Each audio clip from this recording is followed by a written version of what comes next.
Welcome back to the Move Better Project. Today, going to tackle a muscle I have a deep love-hate relationship with, and that's the pec minor. You can think of it as being right here if you come from the front, but the easiest way to actually get at that sucker is to lift up and come in behind your pec from the armpit. And if you dig around there, if you're like most people, you'll find that it is pretty stiff in that area.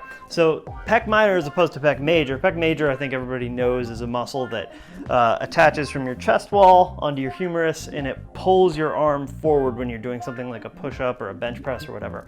Pec minor, on the other hand, attaches to your shoulder blade, and it actually kind of comes through here, a little bony thing called the coracoid process, and it pulls like 1, 2, 3 little fingers, and it pulls a little bone that comes off the front of the shoulder blade down and forward. So it kind of, when it shortens, it can depress the shoulder blade, but also kind of roll that entire shoulder complex forward. And you can imagine that if you spend a lot of time kind of in a slouched over position with rounded shoulders, maybe you're typing on a computer, whatever, that muscle can get really, really tight.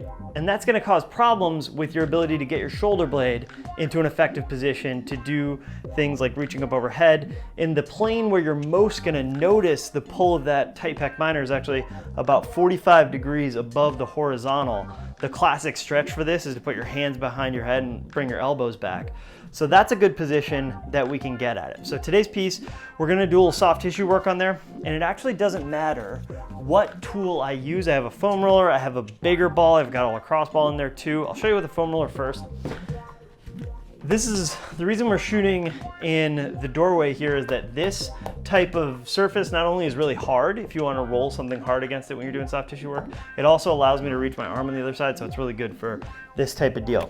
So again, I want to come in from the armpit. So I'm getting in behind my pec major in to find the pec minor. The bluntest instrument, foam roller, is going to be best if you're really, really stiff. But I can just angle that foam roller to basically hit my chest like so, and I'm just using the doorway to allow me to get my elbow up there, and then I can breathe into it. Contract, relax. I contract by pulling my elbow forward. Hopefully you can see I'm doing that. I'll show you what it looks like on the other side. I would contract by breathing in, pulling my elbow forward, breathing out, retracting, and I'm focused. If you can see my shoulder blade, it's pulling back. That's what's stretching out the pec minor, as it upwardly rotates and retracts. So that's how you do that with the foam roller. With the big ball, this is my favorite tool for this. It allows you to get a little bit more specific.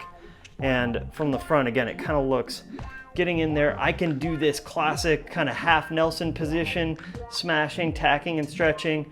I can roll across the fibers that are really stiff for me there. I can also, and I'll show you on the other side, play around with moving through some ranges. So I can get onto that tight pec minor spot coming in from the armpit, and then I can just try flexing and externally rotating, even doing this horizontal abduction or kind of reaching back like the letter T, just finding tight spots and stretching them out in that pec minor. All right. So that's how you do it. You can use a smaller crossball too. Sometimes it's a little bit harder to get into the spot, but if that's what you got, you can definitely make it work. All right, so that's how you take care of your pec minor, a really, really stiff muscle that limits a lot of different shoulder positions. Try it, let me know what you think.